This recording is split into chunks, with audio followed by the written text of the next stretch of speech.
आइए हम आपको जनन की विभिन्न विधियों से अवगत करा चुके हैं और इसमें हमने आपको पिछले वीडियो में अलैंगिक जनन, कायिक जनन और लैंगिक जनन की विधियों के विषय में बताया था।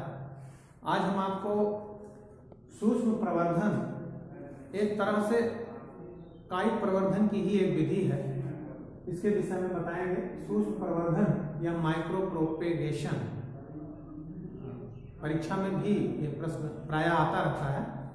तो सूक्ष्म प्रवर्धन एक विशेष प्रकार का प्रवर्धन है या एक विशेष प्रकार का कायिक जनन है, जिसमें हम किसी भी पौधे के किसी असंक्रमित कोशिका को लेते हैं, तत्पश्चात प्रयोगशाला में संवर्धन माध्यम में उस कोशिका को डालते हैं। प्रयास ये करते हैं कि वह कोशिका किसी भी तरह के संक्रमण से मुक्त हो। संवर्धन माध्यम में ही हम उस कोशिका को कुछ दिनों के लिए छोड़ देते हैं। उसके पश्चात हम देखते हैं कि उस पादप के एक कोशिका से कई कोशिकाएं बन जाती हैं, जिनको हम कैलस कहते हैं। और फिर ये कैलस वृद्धि करके पहले जड़ तंत्र, उसके बाद प्ररोह तंत्र विकसित करता है। और जब इस तरह के हमको कई प्लांटलेट्स प्राप्त हो जाते हैं, तो उन पौधों को हम लेकर के और गमलों में या अन्य हम मैदानी भागों में या खेतों में आरोपित कर देते हैं। एक चीज यहाँ बताना आवश्यक यह है,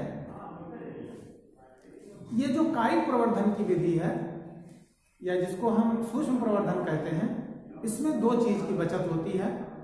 एक तो कम से कम समय में हमको रोगाणु मुक्त, जीवाणु मुक्त या किसी प्रकार के संक्रमण मुक्त पौधे प्राप्त हो जाते हैं।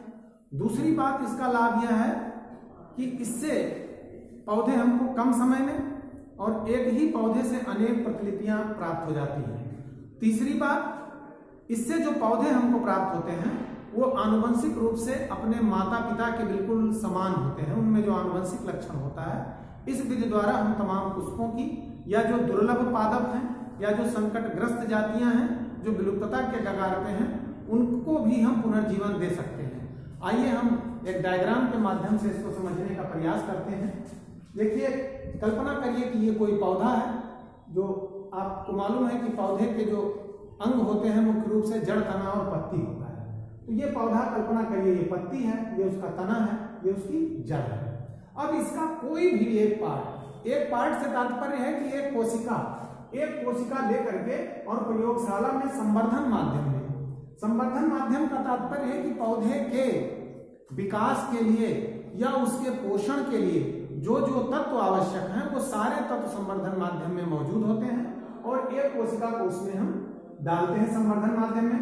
वो कोशिका वृद्धि करती है और वृद्धि करने के पश्चात वो कई समूहों में, यानी कई कोशिका या कई ऊतकों के रूप में विकसित होती है, जिसको हम कैलस कहते हैं। कैलस को फिर हम अलग करते हैं, तो सबसे पहले उससे प्ररोह तंत्र विकसित होता है।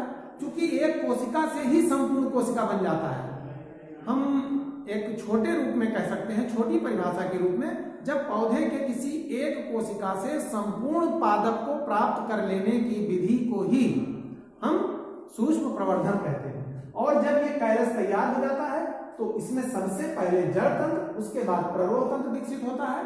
फिर उन सारे प्लांट्स को हम अलग अलग करके और हजारों प्रतिलिपियां हम एक बार में ही उस पौधे के तैयार कर सकते हैं। यानी उस पौधे के एक कोशिका से हम हजारों पौधे तैयार कर सकते हैं। उसके बाद उसको हम मैदानी भागों में आरोपित कर देते हैं और इस प्रकार से हमको एक पादप प्राप्त हो जाता है।